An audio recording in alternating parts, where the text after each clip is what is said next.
Ladies and gentlemen, welcome to the 3-0 Take, where we talk all things Major League Baseball. Here's Kyle Corwin and Nate Reyes. It all starts right now. Ooh, welcome back to the 3-0 Take, presented by SeatGeek. This is episode 403. I'll be your host, Kyle Corwin, and I'm here with my co-host, Nate Reyes. Nate. Howdy do. All right, here's the deal. Let's just clear the air on. Let's just clear the air. Okay. Current situation. It is 9:05 p.m. Eastern. I am looking right now at a tweet from Bob Nightingale from 2:17 p.m. that says, optimism, the trade, meaning the Juan Soto trade, will now be completed this afternoon. And I'm just going to go ahead and repeat myself. It is 9:06 p.m. Eastern. And we still don't have an official word on whether or not this has been completed. Oh, I know it hasn't been completed. We have yet to receive official word that it's actually gone through, because I think as of right now, what's holding it up is, last we heard, was medical. They're reviewing the medicals. But as it stands right now, the plan, had this thing gone through this afternoon, this was going to be a full-blown headlining Juan Soto deal.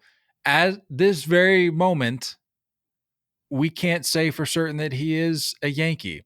And Nate, you said, well, we'll just, and I kind of agree with you, like, we're just going to have to act as though he's a Yankee. But a little bit of hesitancy came in, and I'm like, we've been burned by this before. We had Carlos Correa as a Met. We had Carlos Correa as a what was the other one? A Scherzer as a Padre, and this stuff falls through last minute. Yeah. So it's possible by the time you're hearing this, he is signed or he's been traded. And we're going to go about this as if he's been traded, because we have the I would say the final package available to us that's been made public. Yeah. So we can kind of talk about it that way, given that that's been made public, but we're still waiting to hear on the medicals. But all that to say, no official word yet. But we're gonna do an episode because we owe you guys a weekly episode. So here we are. Yeah, can't wait on the business side of things. So just got to do what we got to do. And it's been, plus I have a Christmas party tomorrow, so yeah, can't do it then. It's been quite a day for us, quite an evening rather. We knocked out a change up for you guys. That'll be. I think we don't need to keep it secret. It's gonna be on flying, the experience of flying. I'm sure a lot of you will. That'll resonate with you. Part one. We think it's gonna have to be a part one. So we knocked that out, and then in between there, we did an interview. Yeah, I think I maybe have alluded to it, but for those who are a little out of the loop, I'll keep it a little bit of surprise. We got a good one coming up for you guys. And now we're here. So, my friend, assuming Juan Soto gets traded and is a Yankee, what are we thinking here as the resident Yankee fan? What are you thinking? It's hard for this to register for me, to be honest. Like, I don't know. It doesn't feel real. I'm super stoked. I think just like removing myself from bias as a baseball fan, and like obviously as a Yankees fan, I'm watching. I would guess I watch probably 140 to 145 games a year of the Yankees. I'm excited to be able to watch Soto play. Like, I'm gonna be able to watch him every at bat and like watch him truly. I think I'm excited just as a baseball fan to like get an opportunity to do that.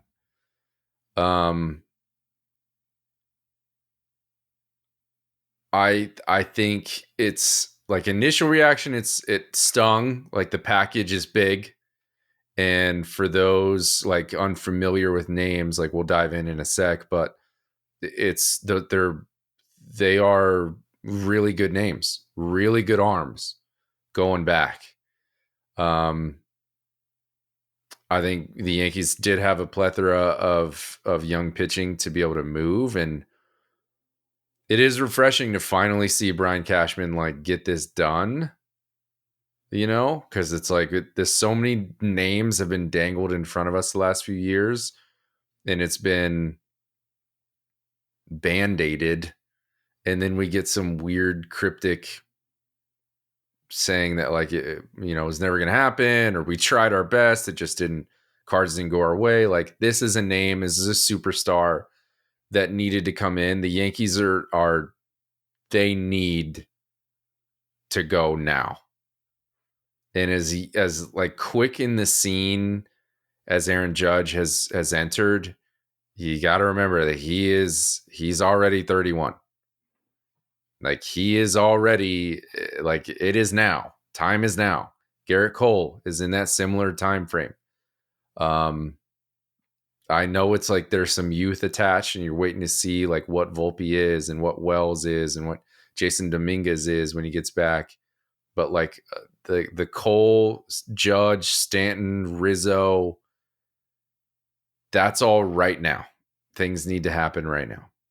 So Soto is a huge, huge piece. I think it's probably being slept on a little bit, considering that he's coming off of a struggling Padre team.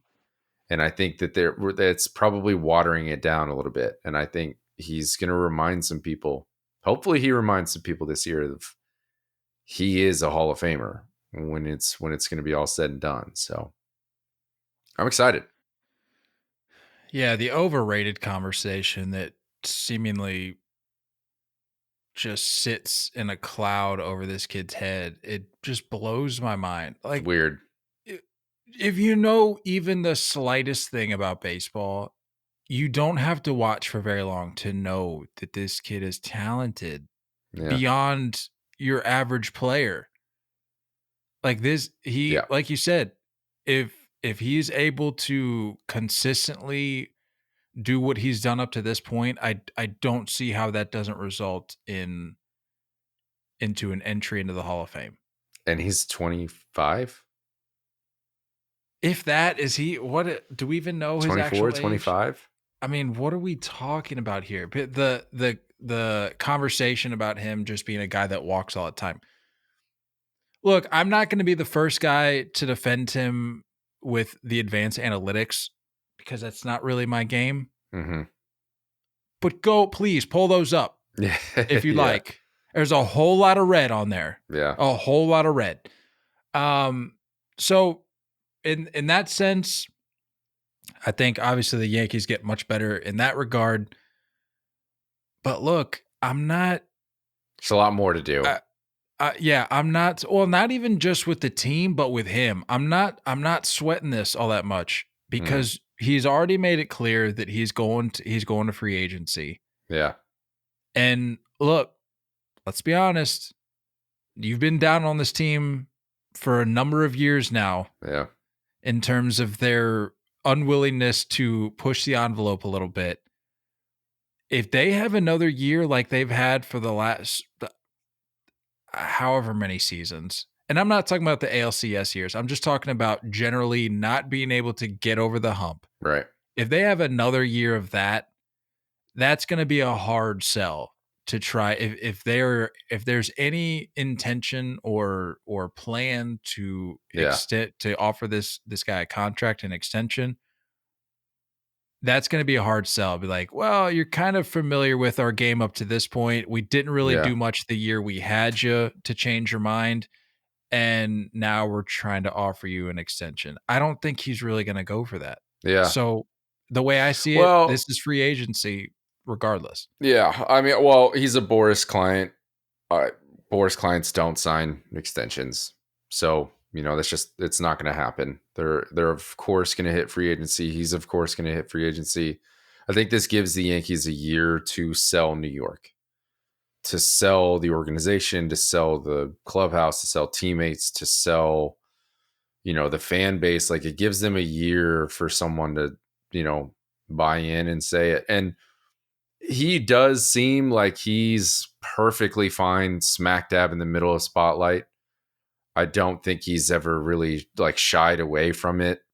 I don't know if you want to call them antics or whatever, the shuffling, the carrying the bat to first base, the on a home showmanship. run. Yeah, I think it's like I think he's just fine doing that.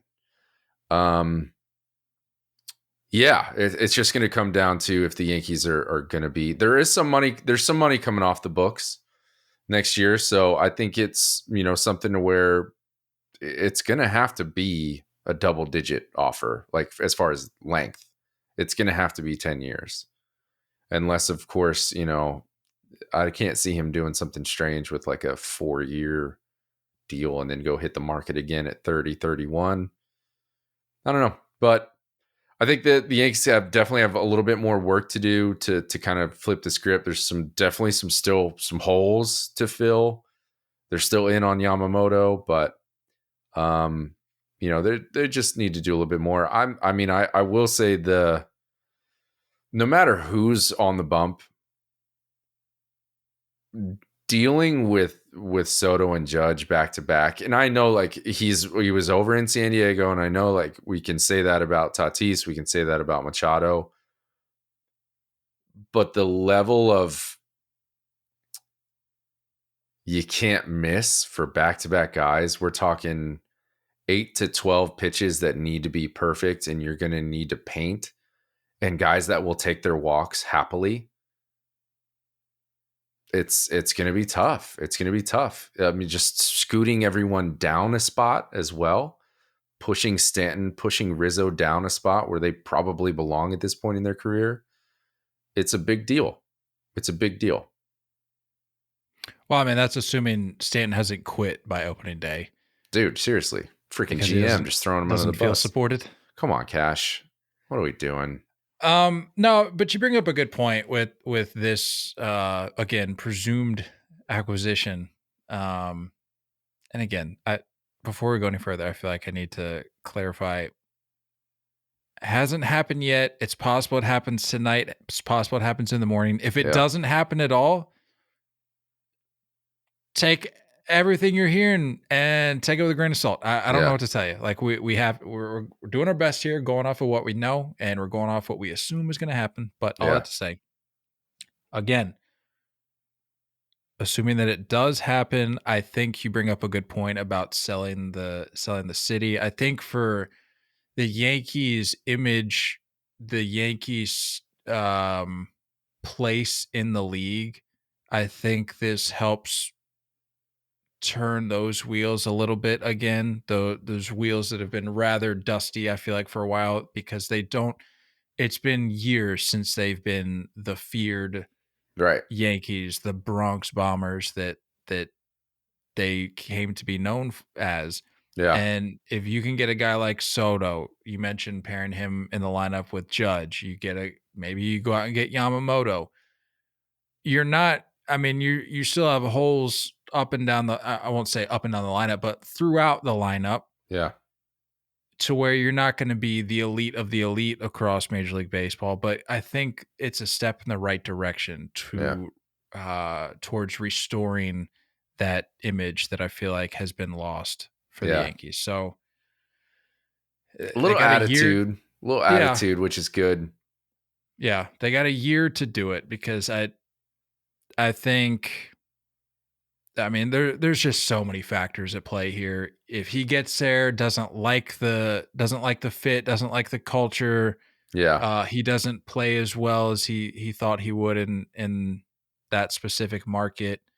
If any bad blood arises honestly, with Cashman, I wouldn't put it past him to lay the hammer down a little bit on Soto at some point with some soundbite this year. So a lot at play here.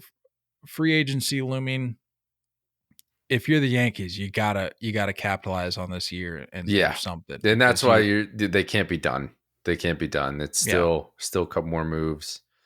But yeah, from what I'm from what I'm reading and from what I'm seeing, I think they're super comfortable with Judge being in center field. I would say more than half the games. I know that there's rumors that Trent Grisham is included in this deal, most likely being slotted as a fourth outfielder.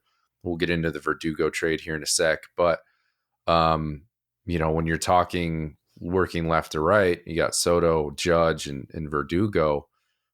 It's a solid lineup. It's two, and then obviously when Jason Dominguez is back from surgery and back healthy, Judge can get a little bit more time in the corner on DH. So it's coming together. It's definitely coming together. Just need a little bit more. I'm stoked. I'm definitely stoked to just see a truly superstar, like next level superstar being here. This is different. And this is something where the Yankees have to go right now. Package back. The biggest sting for me is Michael King. Michael King really, really stings. He's included in that deal. Then you got Drew Thorpe, 2022 second round pick, high A, crept into double A this past season. I think he threw over 130 innings, ERA sitting in the twos. He looks like he could be a front of the rotation guy eventually. I would say, you might see him September call up 2024, most likely a 2025 guy.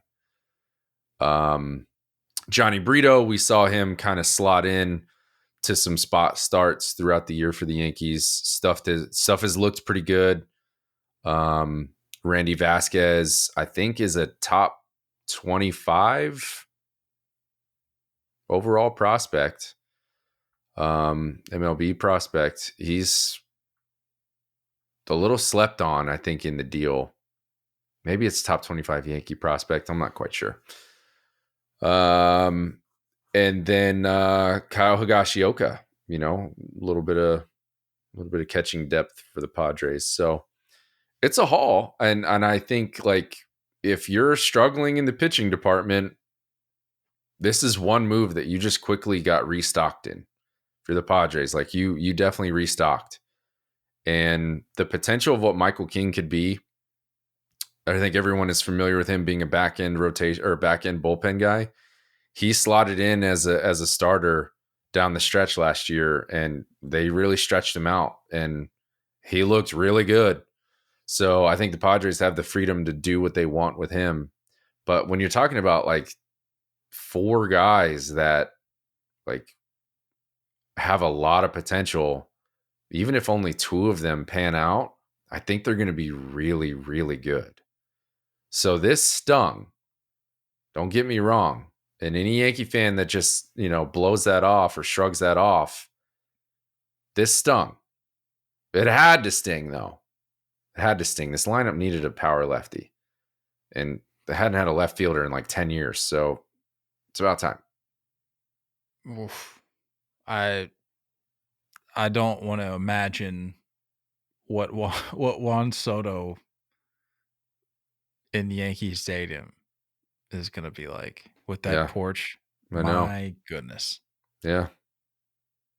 And even then, he's totally fine going Oppo Taco. It's not like left field's very far either. So it's going to be fun to see him. I think that's what it is too. Here's a year of playing in this stadium and watch what your numbers do. Watch what your numbers do with Judge behind you. So, yeah. Nothing against Tatis or Machado, but right now it's just Judge is, probably a top 3 feared hitter in baseball. So hitting in front of him. I mean, for protection, if we're going protection, I'm taking Judge every time. So yeah. Man. Well, I'm looking at a tweet right now from Andy Martino, which this guy, my goodness, he's I thought he was a Met guy. we're talking about we threw out the idea of maybe bringing the bum list back. This guy is working Yeah, his way up the top. What sure is it? This is. guy is all over the map. He I'm sure looking is. at a tweet right now. It says, I'm hearing cautious optimism that issues can be worked out and Juan Soto to Yankees will proceed. A lot of work has gone into this from both sides. It was supposed to get done many hours ago, but it does not sound dead. Why are we even using the words sound dead? Talking Yeah. about, like, we get so, this is what I hate about these reporters. We get so antsy to try to be first, to try to have the breaking news, which I can understand. But if we do it time and time again to the point where we have to walk it back then every single time, and especially with a caliber of a player that we're dealing with in Juan Soto, if it happens here, who are we to really believe? And why should we believe anything that's being said? This deal this afternoon seemed all but done. I know. And now Andy Martino is out there trying to reassure people that the trade's not dead. What are we doing? Stop So trying annoying. to be first and instead just be right. Yeah. That's all I ask. Quality over quantity. That's all we need. That's Unbelievable, all man. we need. Uh, he wears number 22, right? Yeah. Perfect. So we're good there. Let me guess. Cashman's been saving 22 for the last decade. Yeah. It just I think Guy if this stinks. turns out to be a trade and it turns out to that he signs long term, this makes up for missing out on Bryce Harper. It really does. Because like I don't know how Bryce felt about it, but like it felt like a slam dunk for years. It felt like I remember joking about it years ago when Bryce Harper was first coming on the scene. I was like, I can't wait for him to be a Yankee because it's coming. And it fumbled the bag. It's just this front office, man, just fumbled the bag. So I don't know. I mean, I'm probably going to have my heart ripped out this time next year when he signs somewhere else. But here I am hoping again. See, that's the thing though. You can't look at it like that. Just look at it as a year, as a single season that you can enjoy watching like a few I good hope. players play together. Yeah, I hope. I hear you. I mean, that hope, this is what Padres fans were told. Everyone heard this in Padresville, and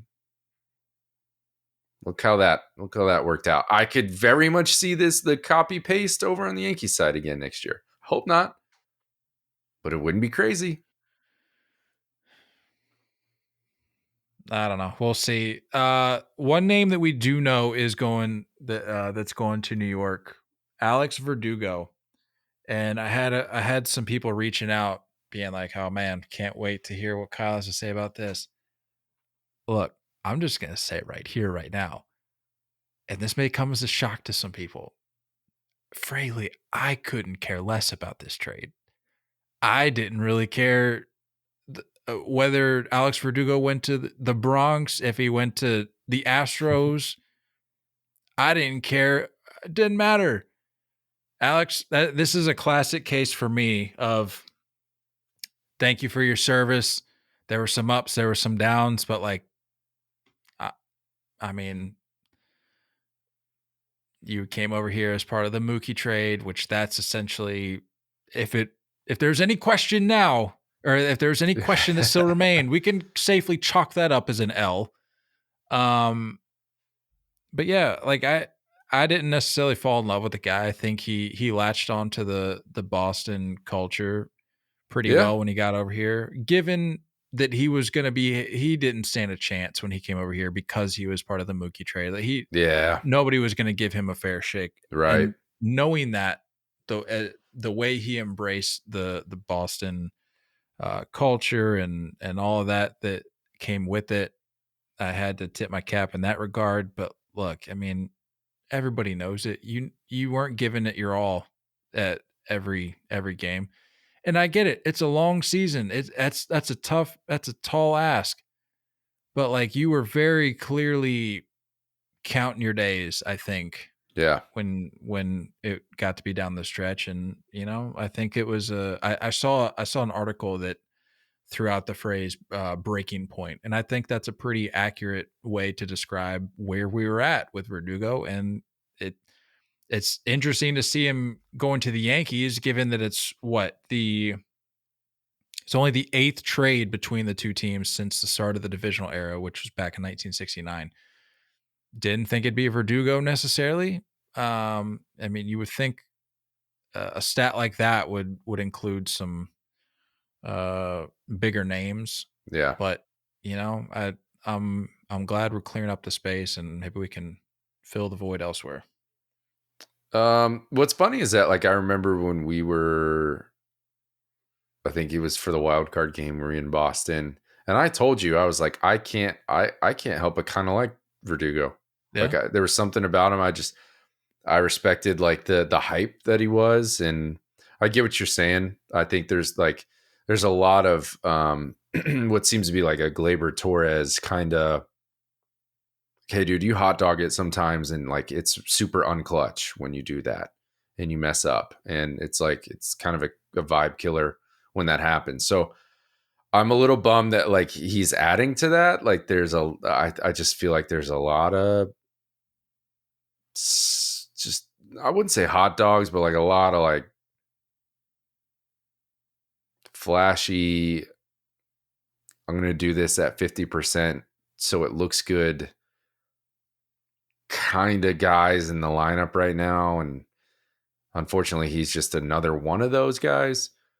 But man, look, like we've talked about it. We're not necessarily fans of the hot dog style of play anyway, but at least if you're going to do it, at least be a guy that can afford to do it. Like, yeah, I don't know who Alex Verdugo thinks he is. Like, again, yeah, he's had his moments. He's had his yeah, like walk-offs. you got to earn it a little bit more, I think. But like, you're Alex Verdugo, man. Yeah. What are we doing I here? could honestly see him becoming a pretty quick fan favorite, though. I kind of feel like he'll buy into the fan base a little bit. I think when players come in, I think we have like our Jeters and Judges that are so stoic. Right. They're just like, like they love our fans, but they're not engaging as much with the fans. And then you have like your Nick Swisher, and I would put Alex Verdugo in that possible category of like all in on the opposite side of the spectrum. Like, I'm all in on this fan base. I'm looking at you. I'm hyped during the roll call. Like, I could see him kind of being that way. Well, the lasting image that I have with Verdugo when it relates to the Yankees is that little scuffle he got into the fans out there, right there in that first few rows, and they're going back and forth. And I mean, these are going to be those same fans, and I get it. It happens all the time. A player comes to a city where maybe he wasn't as well received before. Yeah. Like a Contreras to the Cardinals situation, something like that, where like 98% of these fans were letting you have it for the time that you had been coming up. But now that you're here, like you're one of us, I could see that happening, and I would very much expect that to happen. But with Verdugo, I feel like it's a little different because of some of the rather heated interactions that I think he's had with not just the fans of New York, but just the organization. Like he's I think he coming from LA, I think he very easily and clearly understood the magnitude of these two teams' relationship. So yeah, I don't know, man. We'll see. Plus, I mean, I think when Jason Dominguez gets back, he's gonna fall into like a fourth outfielder situation. Occasional DH. He's hitting in the bottom half of the lineup. Is Dominguez coming back at all this year? Or yeah. I think he's projected to be like a June, July return. Okay, because I thought he was missing more time than that. But yeah, I mean, this is another situation. You got 1 year before Yep. before you hit the market. So who's to say? Maybe they bring him back, maybe they don't. I don't know, but Yeah. I'll tell you what, man, it'll be an interesting year watching the Yankees. I mean, I've always been a big Soto guy. It's gonna pain me a little bit to watch him Sure. again, assuming that goes through. Yeah. It's gonna be weird watching Verdugo. No beard Verdugo. Yeah, I mean, people are gonna. What number is he gonna wear? I mean, the only proper thing to do would be for Judge to give it up. Well, oddly enough, if the Soto deal goes through, Higashioka wore 66. That's the inverse of 99. Maybe that's a easy transition. Well, I for mean, Verdugo. look, here's the deal, though. I mean, if Aaron Judge is all that he's talked up to be, like this captain, this selfless leader, this fan favorite, I mean, yeah. You tell me what the right move is if you're Aaron Judge. Yeah. Make the offer, pal. For a 1-year former Red Sox. Give him the judge's chambers, give him the number, give him the locker. There you go. Heck, give him the captaincy. Like, if you're truly selfless, give him the captaincy. That's all I'm gonna say. Enough Yankees. It makes me want to vomit. Let's talk Braves snagging Kelenic.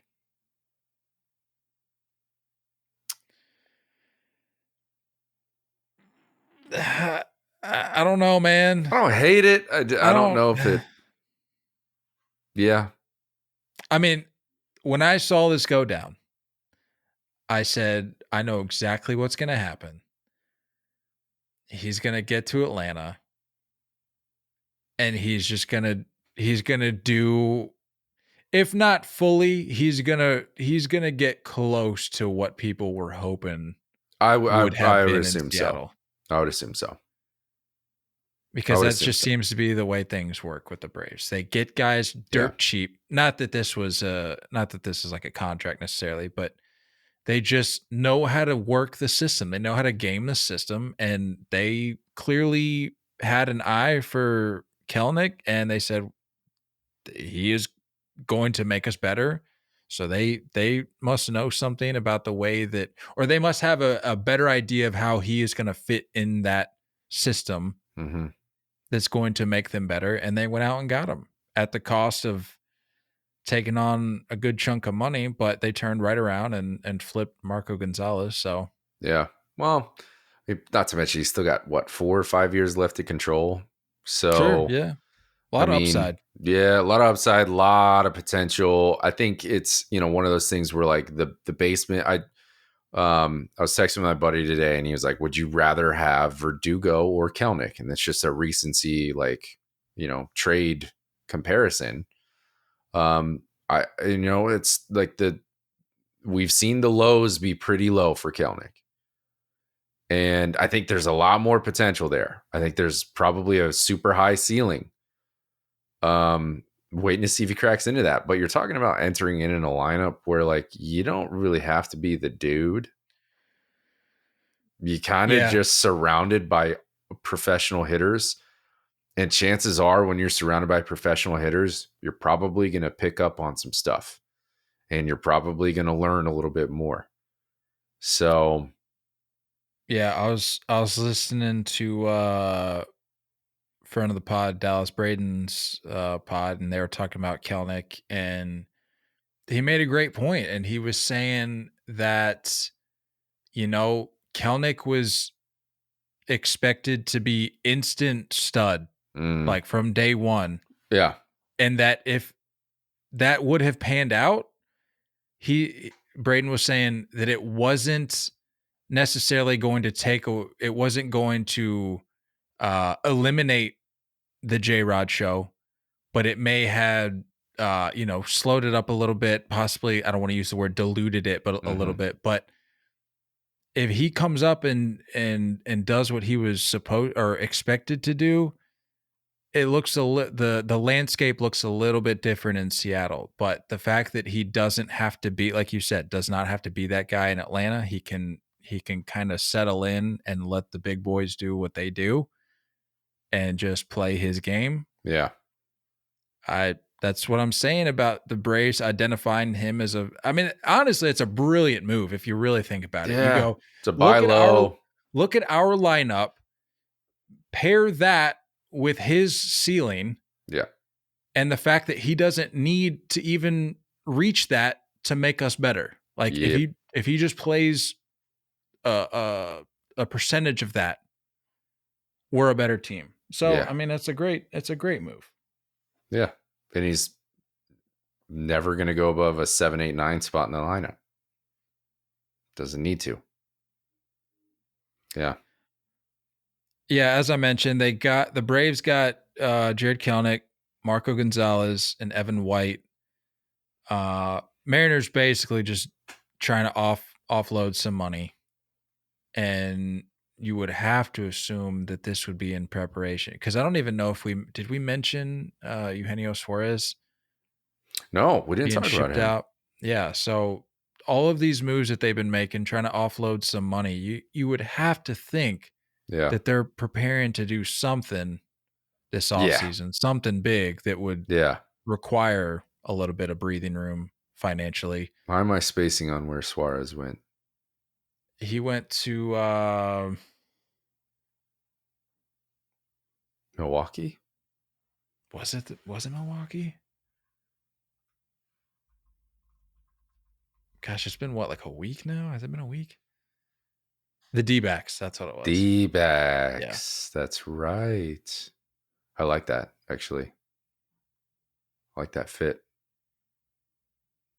Yeah. So, I mean, if they're doing all this to do nothing, yeah, it's a little odd.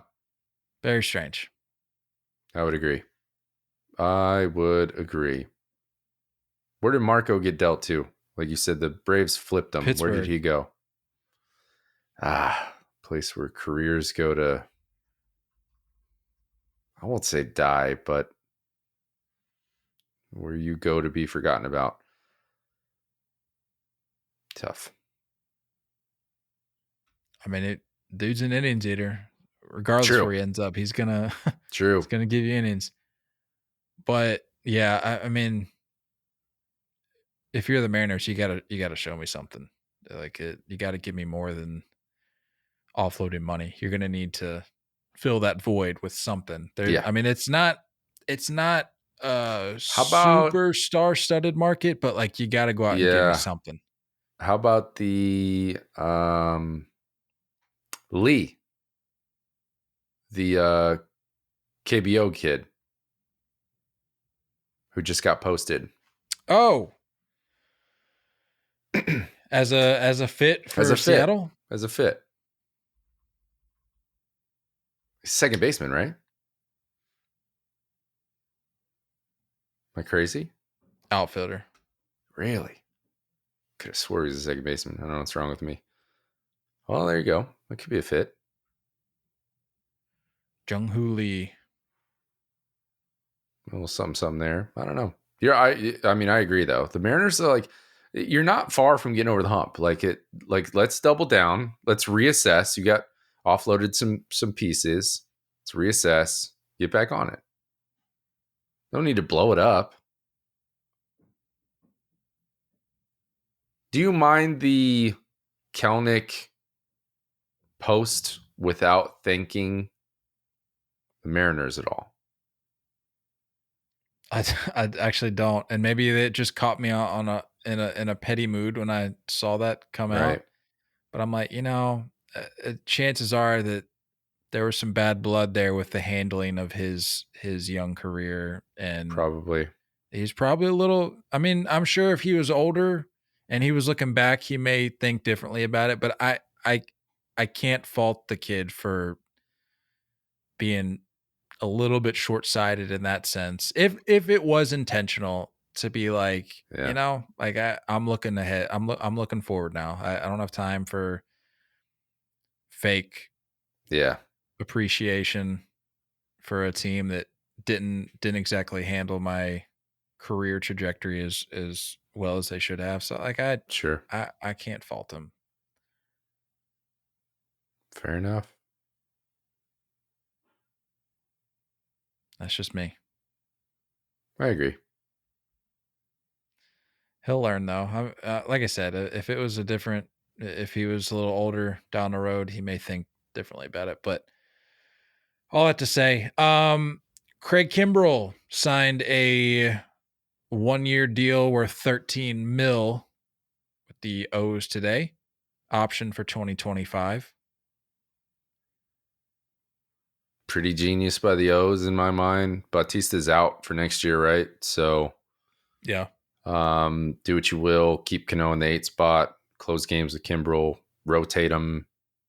Whatever. But you're talking about I mean, he gets a lot of hate, and he's definitely blown some saves. I've hated on him a bit, but I mean, he's a borderline Hall of Famer, and has closed down clutch games. So, I think it makes a lot of sense. It's a really quick, pretty durable Band-Aid for losing Bautista on the back end of that bullpen. So, yeah, I would say he probably remains closer. I would just keep Cano in the 8 spot, right? Might as well. Like they're both let's just keep you in your strong. Let's keep you in your strong spots. Kimbrel, we don't need to mess around with the 8th inning. Cano, let's just prime you to stay in the 8th inning because Batista is going to come back eventually. right. So I like it. Please do more. If you're an Orioles fan, I would say please be doing more. Yeah, for sure. I understand that relievers, especially leverage relievers, are more indispensable, especially in a game now that I feel like sees so much turnover. More so than I feel like used to be. Like, True. I don't know if turnover was much of a thing as it is now. I mean, Yeah. certainly to a degree, but I just don't feel like it's been as much. But I would think a guy like Kimbrel would be able to stick around a little longer. Yeah. But he's bounced around now, man. That's crazy. 8th team. You're talking one of the, like, I would say a top 10 reliever of all time. Is that crazy to say? I mean, let's pull up the numbers here. I don't think it's that crazy. Even if he's not, just the name alone, you would think a guy like Craig Kimbrel would be able to stick around a little longer than he does. Not to say that I mean, you're not going to see like a career closer stick around with a single team, but Right. my goodness. Well, unless you're Mariano Rivera, but he is 8th. He's 8th all time in saves. Yeah. With 417. More than Dennis Eckersley, more than Joe Nathan, more than Papelbon, Raleigh Fingers. I mean, 1,192 strikeouts in 757 innings. It's pretty good. Coming off a 132 ERA plus last year. I actually didn't hate the fit in Philly. Like I didn't either. I liked it too, but I feel like with his style of game, his personality, it just seemed like a decent fit. Yeah. Not to say that Baltimore's any like much different, but I don't know. I mean, on paper, it's a good fit, like you talked about. Yeah, but we'll see. We're gonna see him again in the fall. We're gonna see him again. So you're gonna see him in high leverage spots in the postseason again. Just be prepared for it. And I think if you're the Orioles, go get another, but maybe we'll need to talk to Ryan a little bit more, but go get a bullpen arm that, another one. Go get another one. Don't wear this guy down into the dirt and then complain when postseason rolls around and he coughs up a lead or does something sketchy, I feel like that's what every team does. Every team he goes to, the bullpen's in shambles and a lot of weight on his shoulders. So That's just me. We shall see. I'm having a hard time picturing him in an O's jersey, if I'm being I honest. wonder if that man bun is sticking around. I sure hope not, man. Oh, get that out of here. Yeah. Yeah, I can't see the uni. I just can't see it. You can kinda see Weirdly, the I can black see one. Soto in a Yankees jersey, but I can't see Kimbrel in an O's jersey. Yeah. Weird. I wanted to touch on real quick before we get into our closing segment. Our new closing segment. These Shohei leaks. This is yet another name that could sign tonight, could sign next week. Who knows? I've But seen before the weekend. I've seen that a few times. I think I saw by the end of the weekend. Yeah. Seen a few of those. They're all conflicting reports. Who I knows? But I wanted to touch on these leaks because this seems to have been a rather large talking point when it comes to the Shohei sweepstakes. As we know, that was made public. Whether or not he's actually said that, I think has yet to be determined, but it was made public that if Shohei, if his meetings with specific teams were made public, or if the details surrounding those meetings were made Right. public, that would affect their chances in the process of acquiring him, which we already talked about. Don't have a problem with. Like, And this isn't the first player to do that. So no, she's probably the biggest player to ever do it. sure. But it was funny because in the last 24 to 36 hours, I think we have seen both. We've seen news come out both about the Cubs and the Dodgers. Yeah. The Cubs, that got a little heated. I don't know if you saw that. This is interesting. Yeah. This is a little weird. Yet another Nightingale moment. Yet another. This guy is just making a name for himself for all the wrong reasons. Bob Nightingale put out a report that said that the Cubs were falling out of the bidding for Shohei Ohtani, saying that their, quote, optimism of landing Ohtani has now significantly waned. However, the club's president of baseball ops, Jed Hoyer, denied that at the winter meetings. I don't know where that came from. Hoyer said to the Chicago Sun-Times, there's nothing to report whatsoever. How pissed, like, if this is true, like in terms of Shohei wanting these teams to keep quiet, like how pissed would you be at a guy like Bob Nightingale? Be like, dude, shut your mouth. Yeah. I know. It's wild. I mean, I think that there's obviously like this media curtain, and I think that there is like this understanding of teams and organizations and players. Like there's stuff that the media will never get a hold of, or there's stuff that they'll never have the ability to release. So I'd like to think that Shohei and his camp would be like, all right, hey, it's all good, Cubbies. Like, this isn't coming from you. This isn't coming from a source. Like, you could tell that, you know, this reporter, I'm sure someone in Ohtani land is like, hey, Bob Nightingale's got a lot of stuff wrong, by the way. So, like, just take that with a grain of salt. I'm sure there's got to be somebody saying that, right? So that's a good point. Yeah. I would hope that it doesn't sway or affect anything. I think Ohtani in Chicago would be kind of cool, to be honest. I'd be down. And let's be honest, I think Shohei is probably, I could see him calling him Boob Nightingale. Yeah. I think he's in on that. Yeah.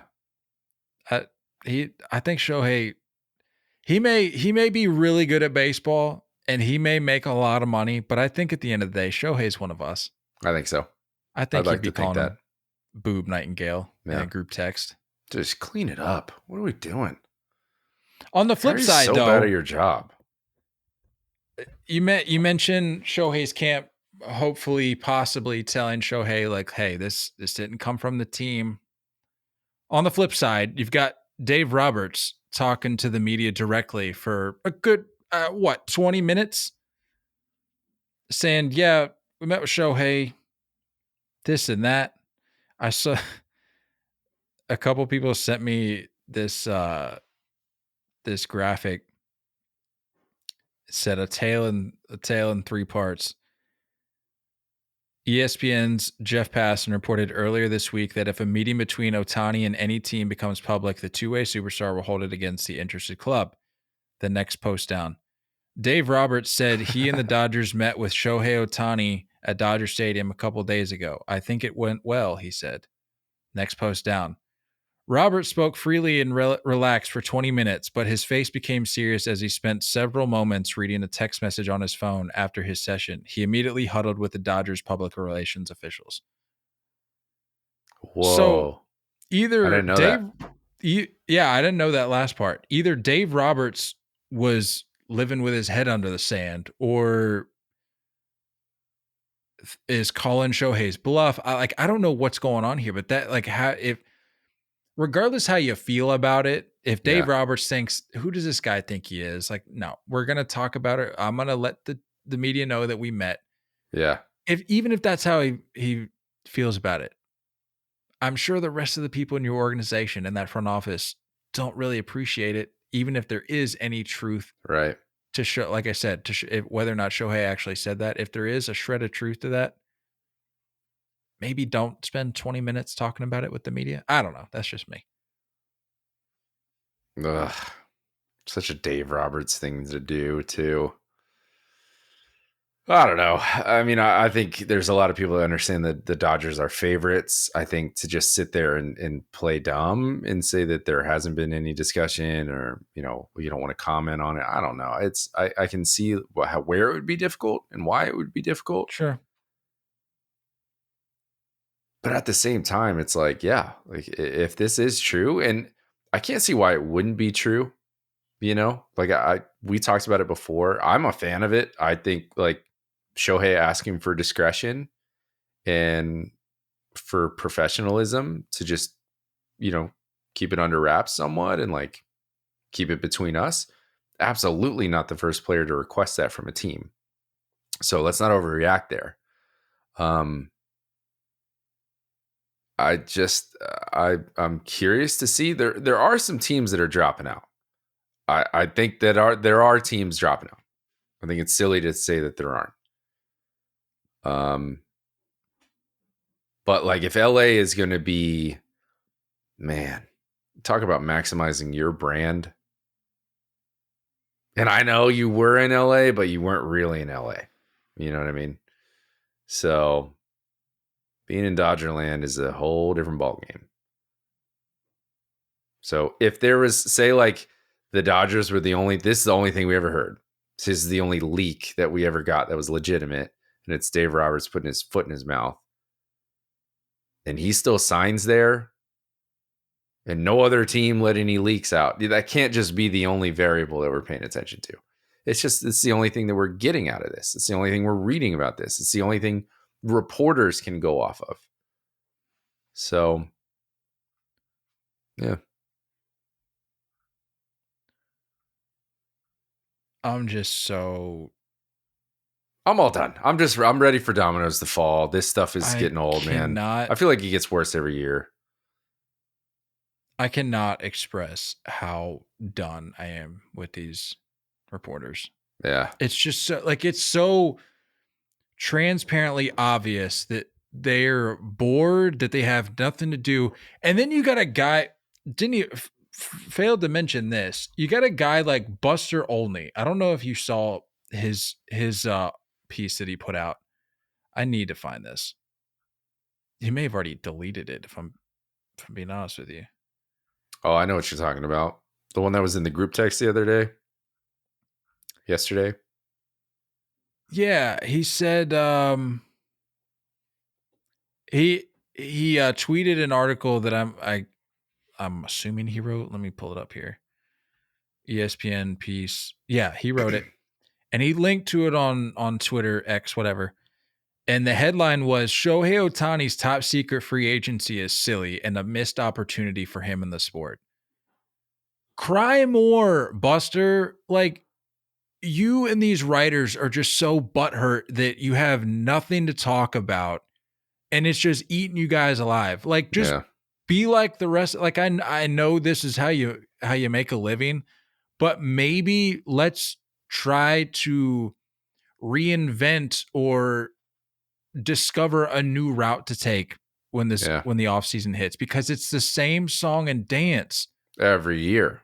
You all are recycling tweets.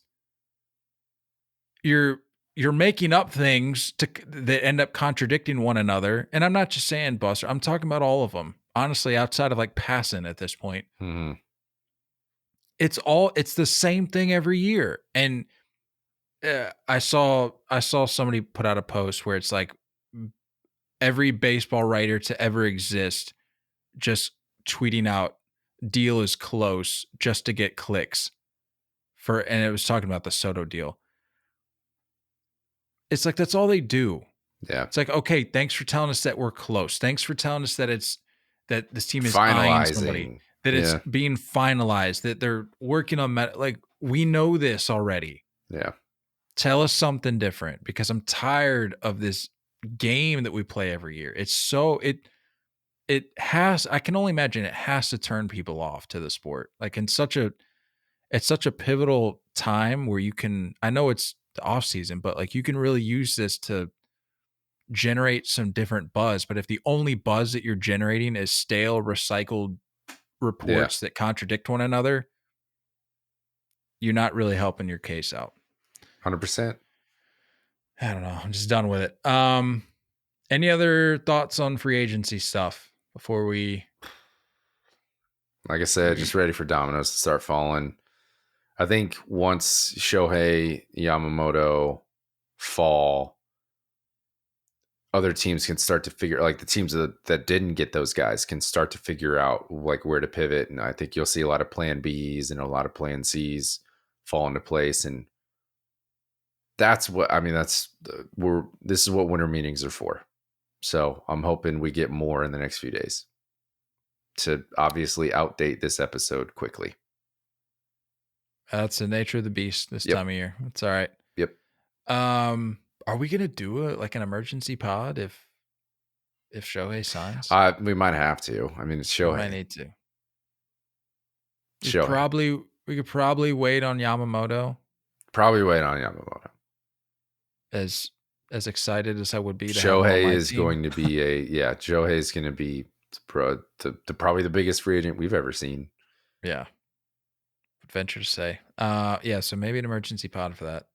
Assuming it's not at like 11:30 at night on a Friday. No, knowing our luck, it's going to be like 10 a.m.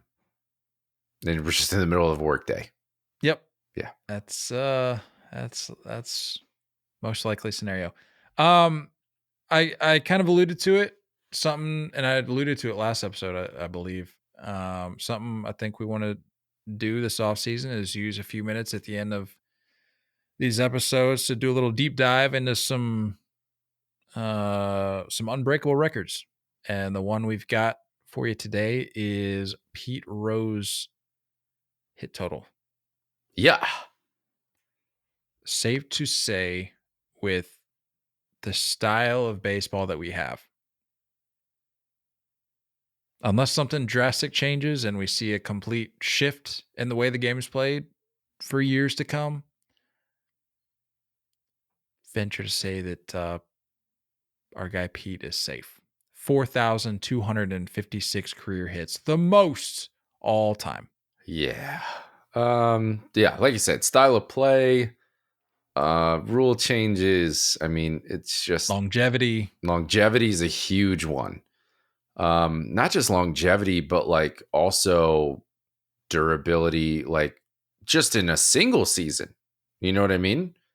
Like, it's ridiculous. We see a handful of guys that play over 155 games a year.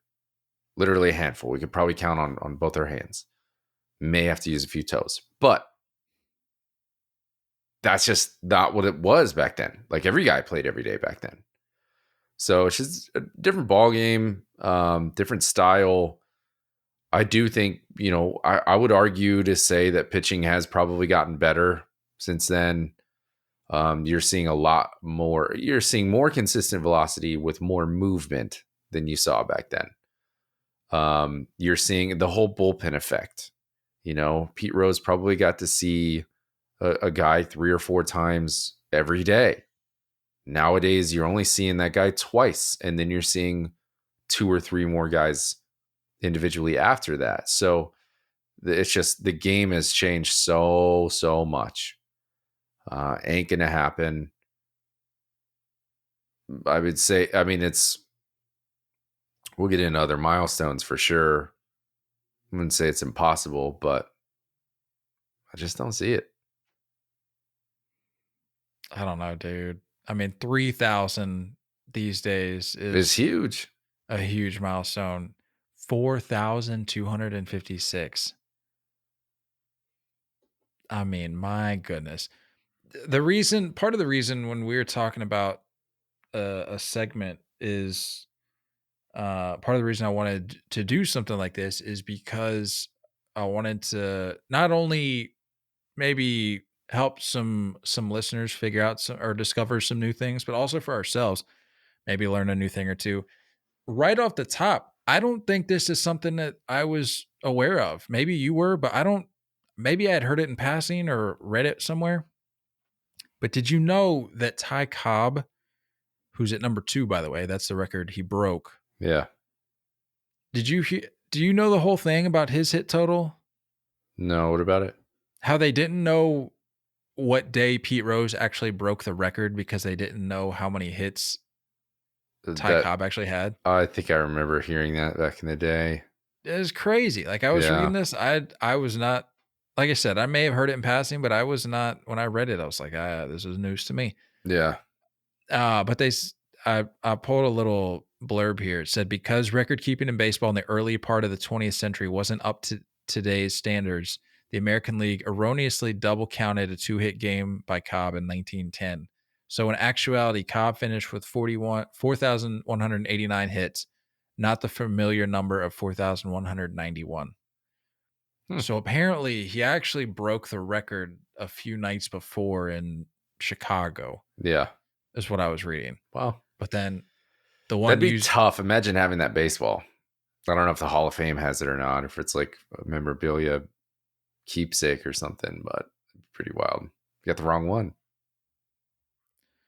The one we all have seen, like the highlight that we've seen, he's at home, little inside out to left center, a little bleeder, yeah, little bleeder. But yeah, apparently that was not the one. Kind of wild. I don't know, man. I agree with everything. It's not going to happen. It's not going to happen. It's 20 years of averaging over 200 hits. That's it doesn't happen anymore. He had a 162 game average of 194 hits over the span of 24 years. You don't see 24-year careers anymore. Barely see 20-year careers. And you're sure as hell not going to see 190 plus hits averaged a year. Just not going to happen. For 24 years. I'm telling you, nobody's touching this. Yeah. Nobody. Real quick, I don't know if we've ever get him into the Hall, or where do you stand on that? Are you asking me? Yeah. We've talked about this before. It's been a while. I think we have we not? I don't remember. Absolutely, dude. Yeah. What are we even talking about? Look, not to get too illustrative here, but venture to say we've got some worse people in the Hall. I'm sure we've got some gamblers, some degenerates, some drunks, some druggies, some rapists, some racists. I'm sorry if that hurts people's feelings, but we got to stop being naive. And the fact that he was betting on his own team, I don't understand how you're going to ban him It's from the kind of Hall of odd. Fame. Yeah. It's I don't know. and people can sit there and talk about Bonds and how he's not in the Hall, and I'm like, you can't even entirely different. compare the two conversations. The fact that you have the true hit king not in the Hall of, like, what are we doing? Yeah. And I've said this since day one. What's going to happen is he's going to die. We will no longer have Pete Rose with us, and then they're going to do this whole ceremonious, hey, let's extend the olive branch to the Rose family. Yeah, probably. I'm really surprised Selig didn't do it on his way out. I'm curious to see if Manfred will, just because of he's obviously like tries to be a trailblazer. You know what I mean? I wonder if he does it late in his commissioning. But that's what I'm saying. That's what I'm saying. Can't We're be the right getting to word. the point where I mean, Pete's not getting any younger. Yeah. Yeah, you're right. He'll probably be dead. Little fun fact about, well, we now know it wasn't the technical record-breaking hit, but for the one that we do think of it as, the one in Cincinnati at home. Fun fact, you know who the catcher was for that at bat? You don't, but I'm just going to see if you happen to throw out a guess. Who are they playing? The Padres.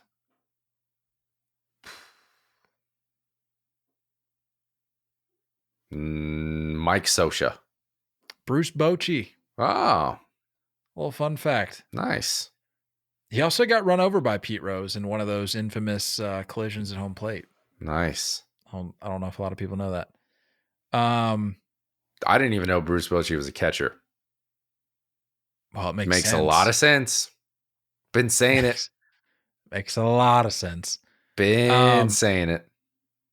But yeah, going back to the longevity thing, I think that's where, in regards to this record, I think that's where a lot of people's argument comes to a head. Is they say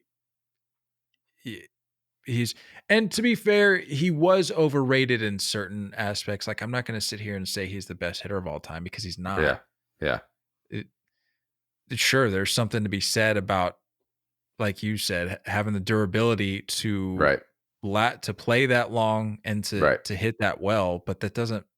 I'm not of the belief that makes you the best hitter of all time. Well, I think just on like today's terms, we can't sit here and say Luis Arias is the best hitter in the league, even though he leads the league in hits. Like I agree.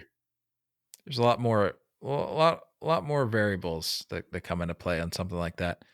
But what was interesting in looking at this career of his, obviously has the most hits all time. But when you look at his numbers, his batting average is not in the top 100 all time. Yeah. His OBP is not in the top 100 of all time. His slugging was not in the top 100, nor was his OPS. OPS plus of 118. You look at how many, which makes sense because OPS is 784. Yeah, a lot of singles. But what I was saying is it makes sense when you play that long. But if you look, I think he lead all of baseball in outs made, or is close to it. Sure, I bet. I mean, that just comes with the territory. But all that to say, yes, you can look at Pete Rose's career and say that he's overrated in certain aspects, but for somebody to look at Pete Rose and say, well, it's just because he played for as long as he did, there's value in that. Like, we talk about it all the time. Like, okay, yeah, he played for a long time, but that's a skill in and of itself, is to be able to have your body ready to be able to do it at that high of a level day in and day out for 24 years. Yeah, I'm going to take that into account. So, never struck out more than 100 times in a season, by the way. Highest number, I think, was 76.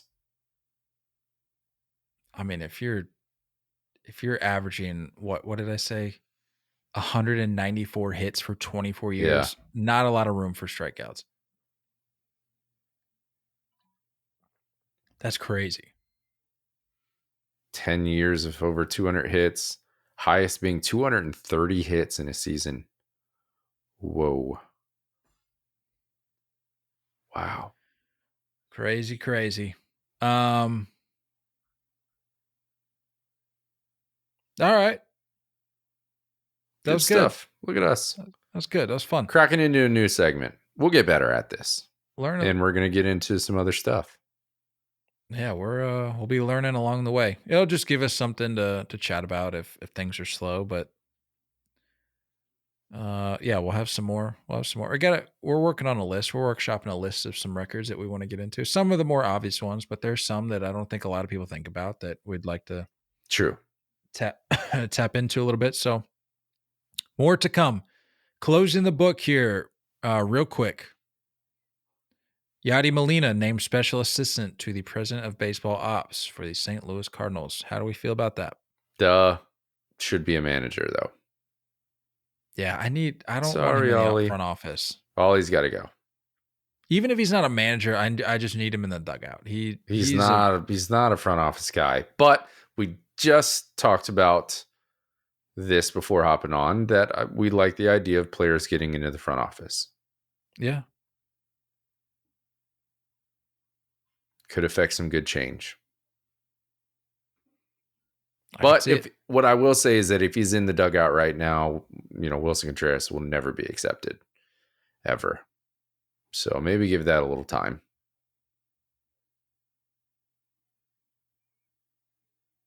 And it's a rather tumultuous time in St. Louis right now. I don't know if that's a good way to introduce him into the club. I would agree. Give him a clean slate. In the dugout. Yeah, I agree. Outfielder Jason Hayward. I mean, we could have talked about this during the free agency segment, but probably not really noteworthy necessarily. Going back to the Dodgers on a 1 year, $9 million deal.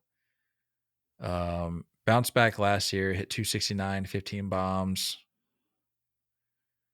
Played all 3 outfield spots. Yeah. Quality defense is still there. And provides them a little flexibility with this news that we just got about Mookie being their second baseman, which it's like kind of surprised, but kind of not, I like it. I'm here for it. Interesting to see. Yeah. And I think that was it. Sweet. Unless you got anything else. I'm all done. I'm all done. So safe to assume, barring an emergency pod, we will be talking about maybe Juan Soto in official capacity next episode. Yeah. We gave you the best we could given what we knew. Most likely Shohei. Hoping. And maybe even Yamamoto. Who knows? Maybe the big dogs will be off the board. Shohei, if you're listening, please do it on like Sunday night. Give us a chance, Is that fair? That'd be nice. He did say by the end of the weekend, so maybe he's gonna run this thing out to the absolute latest point. I'm about it. Thanks for listening. I don't think there's any other announcements I had to make. That's all I got. Not until we hit end. Don't go chasing curveballs, folks. We love you all, and as always, looking forward to talking more baseball with you guys soon. Until next time, stay filthy.